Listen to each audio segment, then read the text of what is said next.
आज की इस प्रेस कॉन्फ्रेंस में मंच पर हमारे सदर के पूर्व विधायक पवन नैयर जी, मंडल के हमारे सम्मानीय अध्यक्ष बड़े भाई महाराज बड़ियाल जी, एससी मोर्चा के हमारे अध्यक्ष मंडल के भाई मदन जी, एसटी मोर्चा के उपाध्यक्ष भाई बिट्टू चेला जी, साज पंचायत के हमारे प्रधान कुलदीप जी और प्रेस के सभी पदाधिकारी, आप सभी का इस प्रेस कॉन्फ्रेंस में हार्दिक स्वागत और अभिनंदन करता हूं। जैसे आप सभी जानते हैं, हाल ही में हमारे देश के प्रदेश के मुख्यमंत्री जी चंबा दौरे पर थे और चंबा के लोगों को उनसे बहुत सारी उम्मीदें थी कि इतने लंबे समय के बाद चंबा में आए हुए हैं और मुख्यमंत्री जी बहुत सारी स्कीमों का शिलान्यास और कुछ घोषणाएं करेंगे, लेकिन ये जो दौरा था एक निराशाजनक ही रहा, क्योंकि पूरे मंच से वो पिछली सरकार को ही कोसते रहे कि पिछली सरकार लोन लेती रही। तो हम जानना चाहते हैं प्रेस के माध्यम से कि अभी 14 महीने की सरकार में प्रदेश के कांग्रेस की सरकार जो है 15,000 करोड़ का लोन ले चुकी है और जो उन्होंने गारंटियां दी थी, एक भी गारंटी उन्होंने अभी तक पूरी नहीं की है। 1 लाख युवाओं को रोजगार देने का उन्होंने वादा किया था, अभी तक किसी युवा को रोजगार नहीं मिला है। और 1500 रुपये की जो उन्होंने घोषणा की थी, और हाल ही में जैसे इनके चुनाव आए थे विधानसभा के, तब भी इन्होंने 1500 रुपये के फॉर्म भरना शुरू किए थे और आज फिर से 1500 रुपये के फॉर्म भरना शुरू कर दिए, क्योंकि जो बजट सत्र हुआ, बजट सत्र में इसका कोई भी प्रावधान इन्होंने नहीं किया हुआ। बावजूद इसके भी ये इस तरह की जो है फॉर्म भर करके लोगों को गुमराह कर रहे हैं। लेकिन प्रदेश की जनता जान चुकी है और प्रदेश की जनता ने ये निर्णय ले लिया है कि जो लोकसभा के चुनाव है उसमें कांग्रेस पार्टी का सुपड़ा साफ हो जाएगा। भारतीय जनता पार्टी चारों के चारों सीटें जीत के देश के यशस्वी प्रधानमंत्री श्री नरेंद्र मोदी जी को तीसरी बार देश के प्रधानमंत्री बनाएंगे। और जिस प्रकार से देश के यशस्वी प्रधानमंत्री नरेंद्र मोदी जी ने अपनी जो गारंटियां दी है, चाहे वो राम मंदिर हो, 370 धारा हो, CCA जो हमारा अभी हाल ही में पास हुआ, महिलाओं के लिए 50 करोड़ शौचालय बनाए, 50 करोड़ जनधन खाते खुलाए, 3 करोड़ लोगों को प्रधानमंत्री आवास योजना के तहत घर दिए गए। देश का जो आज मान सम्मान बढ़ा हुआ पूरे विश्व पटल पर प्रधानमंत्री नरेंद्र मोदी जी के द्वारा बढ़ा हुआ। किसान सम्मान निधि के तहत किसानों को 16 किस्तें जो 32 हज़ार किसानों के खाते में आज प्रधानमंत्री मोदी जी के द्वारा पड़ गया है। इस प्रकार से जो एक गरीब व्यक्ति था, कभी इलाज के लिए उन्हें किसी भी हॉस्पिटल में इलाज नहीं करवा सकते थे, 5 लाख रुपए का आयुष्मान भारत का कार्ड दे करके 5 लाख तक का मुफ्त इलाज जो है आज पूरे देश में देश के नागरिक कर रहे हैं। इसी प्रकार जो हमारे प्रदेश में जो पिछली सरकार थी उसमें युवाओं के लिए स्वावलंबन योजना शुरू की गई थी, सुखू सरकार ने आज के दिन से बंद कर दिया। जो हमारे अक्षम लोग थे, जो चल फिर नहीं सकते थे बेड से, उनके लिए 20,000 लोगों के लिए सामाजिक सुरक्षा पेंशन के लिए 3,000 रुपये पेंशन लगाई थी। आज 8 महीने हो गए, उन लोगों को पेंशन भी नहीं मिल रही है। तो इस तरह की जो सरकार है ये अधिक देर तक चलने वाली नहीं है। और जो लोकसभा में आने वाले हमारे जो इलेक्शन है, चंबा की जनता ने, पूरे प्रदेश की जनता ने ये ठान लिया है कि हमारी जो चारों की चारों सीटें हम इसको जीत रहे हैं। और साथ में हमारे को एक और उम्मीद थी कि मंच से हमारे प्रदेश के मुख्यमंत्री जी चंबा का गौरव बढ़ाते हुए, क्योंकि 70 वर्षों में पहली बार हमारे को चंबा से राज्यसभा में चंबा को जो मान सम्मान हर्ष महाजन जी के रूप में मिला है, हमने काफ़ी उससे उम्मीदें लगाई थी कि ये एक बार तो अनाउंस करेगी कि चंबा को बहुत बहुत बधाई कि चंबा से पहली बार 70 वर्षों में कि राज्यसभा के लिए हमारे हर्ष महाजन जी का चयन हुआ। तो ऐसी जो मानसिकता है, जो कांग्रेस हमेशा चंबा को पिछड़ेपन की राह में लेके चली और आज तक जो चंबा के लिए कांग्रेस ने इसी तरह का रवैया रखा कि एक व्यक्ति जो आज 70 वर्षों में पहली बार राज्यसभा के लिए नॉमिनेट हुए, चुनाव जीते उन्होंने, और अपने ही विधायकों के ऊपर उन्होंने अनाप शनाप ऐसी बातें कर रहे हैं। कभी कहते हैं हरिद्वार चलेंगे, कहीं कहाँ चलेंगे। एक पार्टी के जो चुने हुए प्रतिनिधियों के इस तरह का रवैया जो हमारे प्रदेश के मुख्यमंत्री जी का है, तो जनता ये जान चुकी है कि मुख्यमंत्री जी हो जो अपने ही पार्टी के विधायक चुने हुए विधायकों का साथ इस तरह का रवैया, तो देश की जनता के साथ इनका क्या रवैया रहने वाला है। बधाई देना चाहता हूँ कि जब से भारत आज़ाद हुआ हमारे चंबा से कभी भी सांसद हमें नहीं मिला।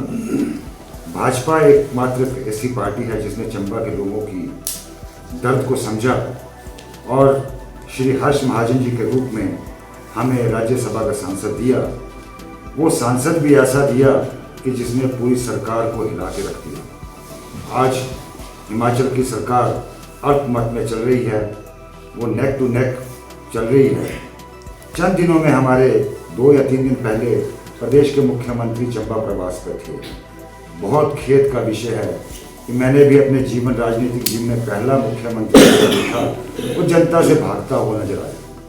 जब वो मिंजर के दिनों में चंबा आए थे तो उन्होंने लोगों को, जितने चंबा के डेलीगेशन प्रबुद्ध नागरिक या जो लोग उनसे मिलना चाहते थे, उन्हें समय दिया कि जो यहाँ की शोभा यात्रा के उपरांत वे चंबा सर्किट हाउस में लोगों को मिले। कांग्रेस के लोग भी इसमें थे, भाजपा के थे, जनमानस भी था, लेकिन वो व्यक्तित्व जो हिमाचल प्रदेश का नेतृत्व कर रहा है वो जनता के साथ रूबरू नहीं हुआ। वो भोजन खाने में विधायक के घर मस्त रहा, जनता है इंतजार करती रही, रात 10:30 बजे तक यहाँ खड़ी रही, लेकिन प्रदेश का मुख्यमंत्री ने उनकी सुध नहीं ली। दूसरी बार जब वो आए तो अब की बार में भी वो कोरी घोषणाएं करके चले गए। मुझे बड़ा खेद हो रहा है कि जो कार्य राष्ट्र स्तर का है, जो कार्य गडकरी जी का है, जिसकी अभी तक नींव भी नहीं पड़ी, उसकी घोषणा करके वो चंबा से जा रहे हैं। तो चंबा में ज्योत सुरंग बनवाऊंगा, 5 करोड़ रुपये देता हूँ। अरे भाई, सेंट्रल यूनिवर्सिटी कांगड़ा में कई वर्षों से चल रही है, उसका 30 करोड़ का जो आपका हिस्सा बनता है हिमाचल का, और अरबों रुपये सेंट्रल गवर्नमेंट देगी, वो तो आप 30 करोड़ दे नहीं पा रहे हो और आप ऐसे खराब बांट रहे हो जैसे घर की जो उसे निकाल के देनी है। लोगों को बेवकूफ़ बना रहे हो। जो व्यक्ति और जो यहाँ का विधायक है उससे पूछा जाए कि यहाँ से कितनी जो सैंक्शनड अमाउंट था, जो यहाँ स्वीकृत राशि थी, वो वापस चली गई, लैप्स हो गई या गवर्नमेंट ले गई, उसका हिसाब तो पहले दे। आप खराब बांटने में घूम रहे हो। जनता जो लेडीज़ को 1500 रुपये देना था वो तो दे। अब घोषणा कर दी 1 अप्रैल से मिलेगी। 1 अप्रैल से तो आचार संहिता शुरू हो रही है, किसको वो 1500 रुपये मिलेगा? उसके बाद उनकी गवर्नमेंट ही रहेगी, ये अपना बोरिया बिस्तरा गोल करके चलते बनेंगे। ये कोरी घोषणाएं कर रहे हैं। और जो यहाँ के विधायक कहते हैं कि मैंने बहुत डेवलपमेंट कर रहा हूँ, मैं जनता के साथ लगा हूँ, उनसे पूछिए कितने विभागों में कितने पद खाली पड़े। आज हॉर्टिकल्चर डिपार्टमेंट टोटली खाली पड़ा हुआ है, आज एग्रीकल्चर डिपार्टमेंट टोटली खाली पड़ रहा हो। 3 HDO के सहारे 15 HDO पोस्टें खाली पड़ी हैं। AEOs 3 AEOs हैं एग्रीकल्चर डिपार्टमेंट में, जो पूरा डिस्ट्रिक्ट को चला रहे हैं। पहले इनको तो भैया अगर डेवलपमेंट होगी तो ना तो भैया वो 1500 रुपये से होगी, ना कि ऑन्स खराद से होगी। डेवलपमेंट होगी किसान के खेत से। जब किसान भरपेट भोजन पैदा करेगा, खुद खाएगा, तब वो आगे जाएगा। अंधेरे में तीर ना छोड़िए। और जो कनेक्टिविटी का हालत है चंबा की, वो आपको पता है, आपसे कुछ छिपाने की बात नहीं। ये कोई घोषणाएं हैं और ये पक्की बात है कि मोदी जी 400 पार जा रहे हैं। कोई माइक वाला उनको रोक नहीं सकता। ये मेरा चैलेंज है। चंद दिनों की बात है, सब कुछ सामने होगा। और ये हमारे जो सम्माननीय मुख्यमंत्री महोदय हैं, ये अपना बोरी बिस्तरा गोल करके हिमाचल को छोड़ के साइड पे चले जाएंगे।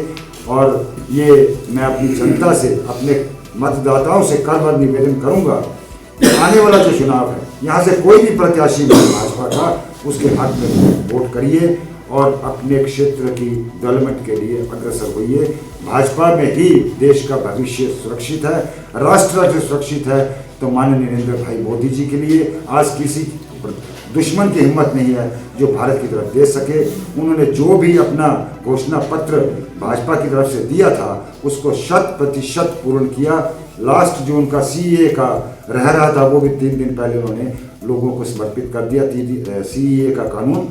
इसलिए मोदी जी ने अपने सभी वायदों को पूरा किया है। और जो उनका अगला वायदा है कि 2047 तक भारत विश्व गुरु होगा, तो वो साकार करने के लिए मेरा सबसे निवेदन रहेगा आप बंधुओं के माध्यम से कि प्रदेश, देश और चंबा की जनता को जागृत करें, मोदी जी के हित में मतदान करवाएं और देश को सुरक्षित बनाएं। जय भारत, भारत माता की जय। आज इस प्रेस कॉन्फ्रेंस में मैं आप सब लोगों का यहाँ आने पर उनके शॉर्ट टाइम में हमने बुलाया, सब लोगों का धन्यवाद करता हूँ। आज इस प्रेस कॉन्फ्रेंस में मेरे साथ हैं हमारे चंबा मंडल के सम्मानीय अध्यक्ष आदरणीय महाराज सिंह बरियाल जी और हमारे एसटी मोर्चा के जिला के अध्यक्ष आदरणीय सिंह ठाकुर जी, हमारे एससी मोर्चा के मंडल के अध्यक्ष मदन जी, हमारे साज के प्रधान यहाँ पर बैठे हुए और हमारे बिट्टू जी हैं जो कि हमारे एसटी मोर्चा के उपाध्यक्ष हैं। सबसे पहले तो मैं और हमारे यहाँ पर गुरुदेव जी बैठे हुए हैं, चेयरमैन है हमारे बीडीसी मेंबर बीडीसी के। मैं सबसे पहले तो मैंने माननीय भाजपा के शीर्ष नेतृत्व का तहे दिल से धन्यवाद करता हूँ, क्योंकि चंबा के लोगों को बड़ी पुरानी डिमांड थी कि चाहे लोकसभा में और चाहे राज्यसभा में चंबा से कोई न कोई होना चाहिए। बड़ी पुरानी डिमांड थी और परंतु किसी ने भी है ये डिमांड चंबा के लोगों की पूरी नहीं की। मैं जहाँ भी जाता था, चाहे वो वेलफेयर एसोसिएशन की मीटिंग थी, चाहे जिसकी भी थी, हर एक चंबा के लोगों की पूरी डिमांड थी। और मैं शीर्ष नेतृत्व का धन्यवाद करता हूँ, उन्होंने एक ऐसे व्यक्ति को चुना, आप लोग उनको जानते हैं, और उन्होंने पूरी हिमाचल प्रदेश की सरकार को हिला के रख दिया। और उन्होंने एमपी बनते सबसे पहले उनकी ये स्टेटमेंट थी कि मंगला से मैं चुवाड़ी और पांगी की टनल जो मैं इसको बनाने में पूरी जो है मेरी ये पूरी कोशिश होगी। अभी माननीय मुख्यमंत्री जी का चंबा का दौरा था, मैं तो उसे चुनौती दौरा कहूँगा, क्योंकि पिछली बार जैसे बड़ियाल साहब ने ठीक कहा कि पिछली बार जब मिंजर में तब भी वो जल्दी में थे और लोग 11-12 बजे तक यहाँ इंतजार करते रहे। सीधे विधायक के घर से सीधे ये मिंजर में प्रोग्राम में देखने चले गए, उसके बाद सीधे आए, खाना खाए और सो गए। लोग बेचारे सुबह से शाम तक इंतजार करते रहे। और इस वक्त भी जब ये यहाँ पर आए, मैं तो बड़ा हैरान हूँ कि इन्होंने जितनी भी अनाउंसमेंटें की हैं,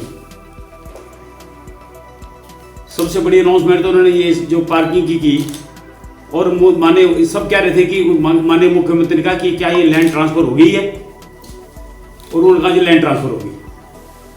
और माननीय मुख्यमंत्री को भी इन्होंने झूठ बोला।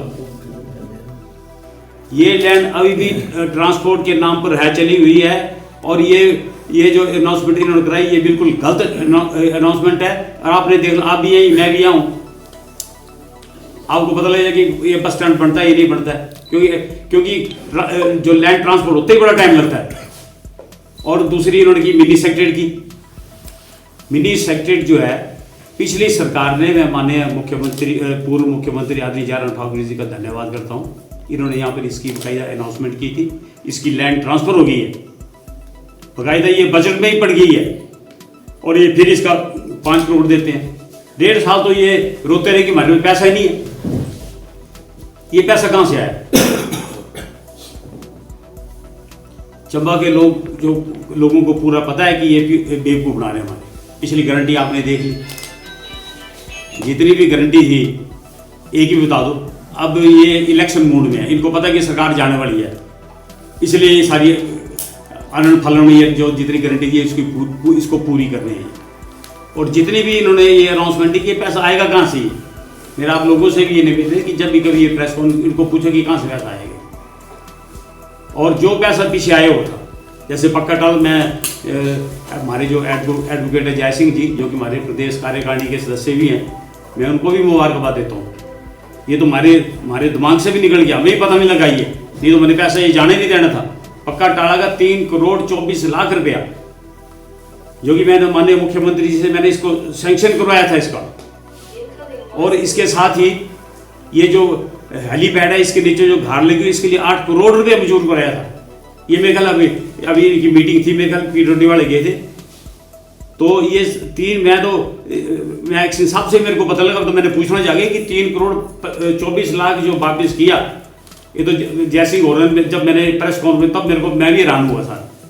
पैसा लोगों को देना चाहिए कि लेना चाहिए? पक्के टाला हल्का रोड देखो, अब फिर यहाँ पर काम चला हुआ है पक्के टाले का, और फिर वैसे काम कर रहे हैं। मेरा एक्शन साहब निवेदन है ये कि ये जो पक्के टाले में जो ठेकेदार काम कर रहा है इसके ऊपर नज़र रखिए, और जितने भी इन्होंने ये मटेरियल लगा रहा है इसकी टेस्टिंग कीजिए कि वाकई टेस्टिंग ठीक है कि नहीं है, नहीं तो सारी जिम्मेवारी जो आपकी होगी सारी।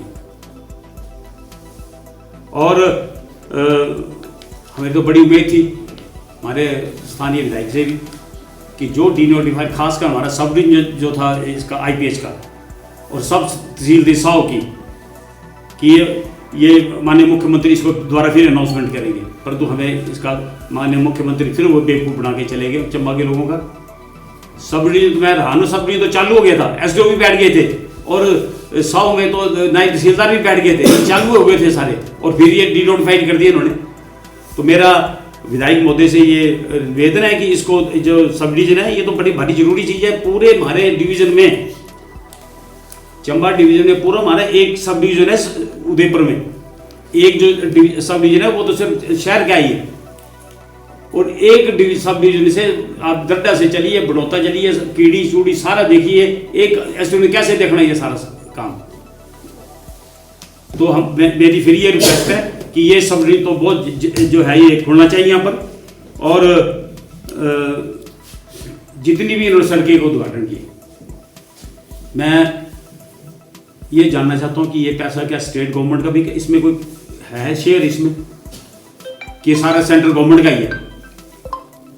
ये जितनी भी सड़कों का इन्होंने उद्घाटन किया ये सारे सेंट्रल गवर्नमेंट का पैसा सारा ही। एक सड़क बता दो ये कि हिमाचल गवर्नमेंट का इसमें कोई शेयर है पैसे का? कोई नहीं है, कुछ नहीं है, सारा सेंट्रल गवर्नमेंट का पैसा है सारा। और फिर सेंट्रल गवर्नमेंट को गालियाँ निकालते हैं फिर वो तो पैसा कोई नहीं हमारे पास इनका। और मेरा एक और मैं आपको बात बताऊं कि जब मैं MLA था तो मैंने ये पक्का टाला रोड तो कराई थी मैंने, हानि रोड बंद है, ब्रिज का काम बंद है, तो अगर यही काम भी ये कर दें तब भी बड़ा भारी काम है, ये काम भी ये 5 साल में पूरा नहीं हो गया इनका। जितने भी ये उद्घाटन कर रहे हैं सड़क की, जैसे टपूर्ण रोड का किया, ये किसके, ये हिमाचल गवर्नमेंट का पैसा है क्या ये?